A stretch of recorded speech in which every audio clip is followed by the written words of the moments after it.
Children, this is a very important, you can say, the application or a question based on the Ampere circuital law. What is the question? Question is magnetic field due to the current through a very long circular cylinder. Okay, so suppose this is a long circular cylinder.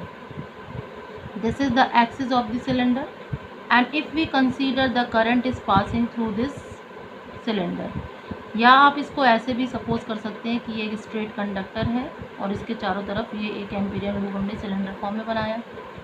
लेकिन फ़िलहाल यहाँ पे हम एक cylinder consider कर रहे हैं और उसके अंदर जो करंट पास हो रही है वो इस डायरेक्शन से पास हो रही है। ठीक है, तो this is the direction of the current. Now you have to find out the magnetic field at a point outside the cylinder and at a point Q inside the cylinder.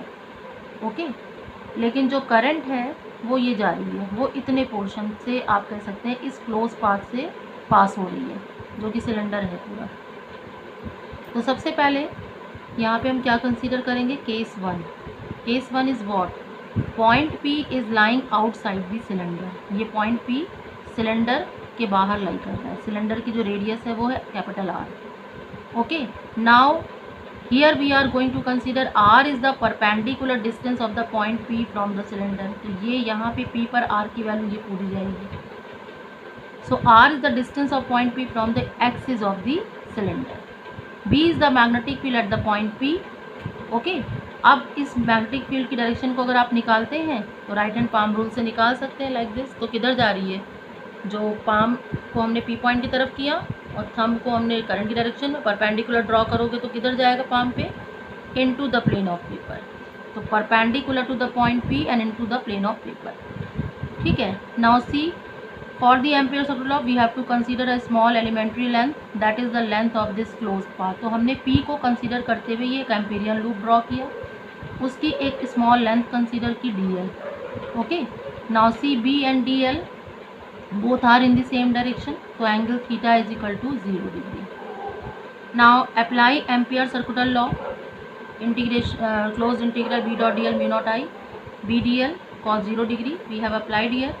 Now B is value of B is same at every point, so magnitude of B is same, so it is taken out from the integration। So you have got closed integral dl mu naught I। What is closed integral dl? This is the total length of this path, and what is the total length of this path? 2 pi r। अगर ये r यहाँ तक radius of P point तक है तो 2 pi r is equal to mu naught I।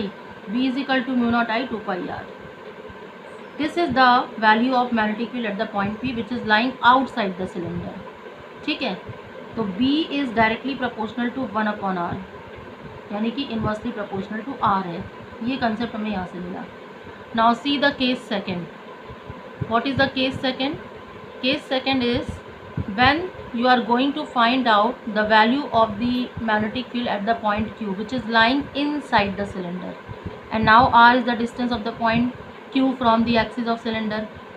Now you first of all you have to consider one thing here, total current is passing through the whole cylinder, but when you are taking the point Q and consider the Amperian loop, this is the value small r less than capital R। तो पूरे cylinder से जो current pass हो रही है that is तो I, लेकिन ये तो एक स्मॉल एलिमेंट्री पोर्शन हो गया इस सिलेंडर का, इनसाइड द सिलेंडर। ठीक है, तो अगर ये इनसाइड द सिलेंडर एक स्मॉल एलिमेंट्री पोर्शन हुआ तो क्या इस पोर्शन से टोटल करंट यही पास होगी? नो, टोटल करंट ये पास नहीं होगी, तब टोटल करंट कम हो जाएगी ना यहाँ पे।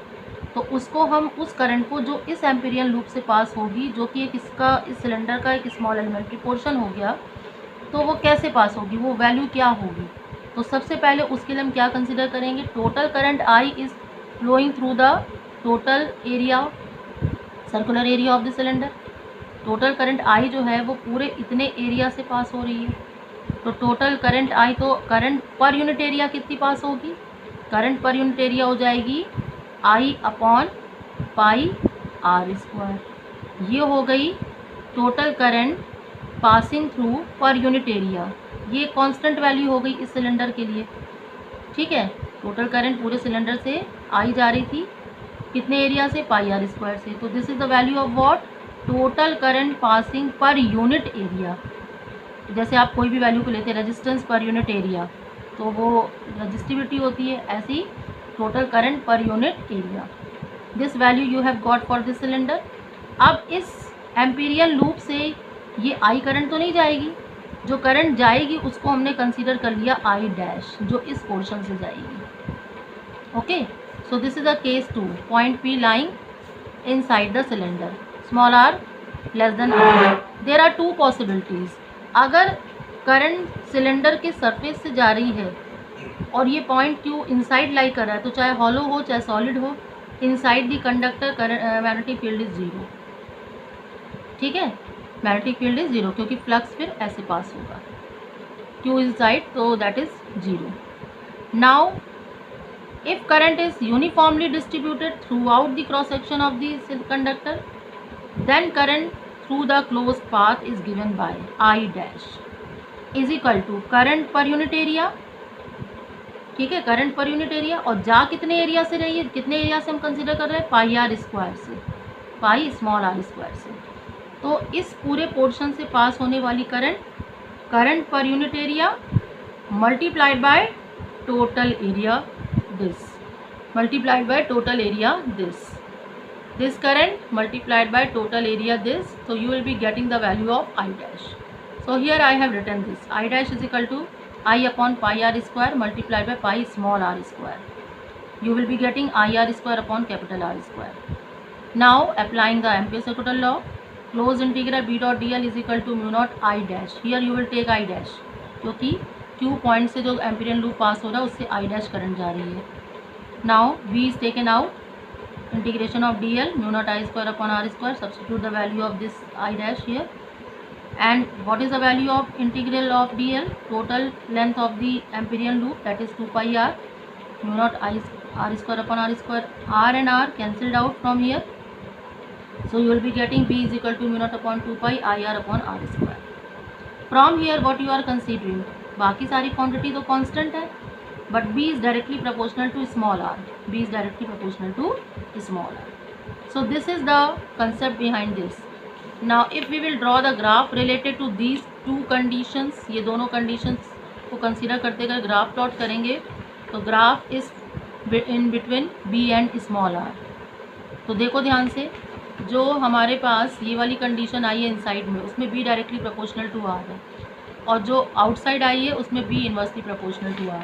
सो this is the graph, this is straight line indicate, this is the graph variation of the B with respect to r for the point lying inside the cylinder, and up to what, up to capital R। Capital R तक ही जाए, तो capital R के बाद तो ये condition किसके लिए हो जाएगी, दिस इज ये कंडीशन हो गई, और ये small r less than r वाली कंडीशन हो गई। तो उसके बाद B is inversely proportional to r चल रहा है, तो it start decreasing. So this is a graph for this case, this is whole concept of this type of questions.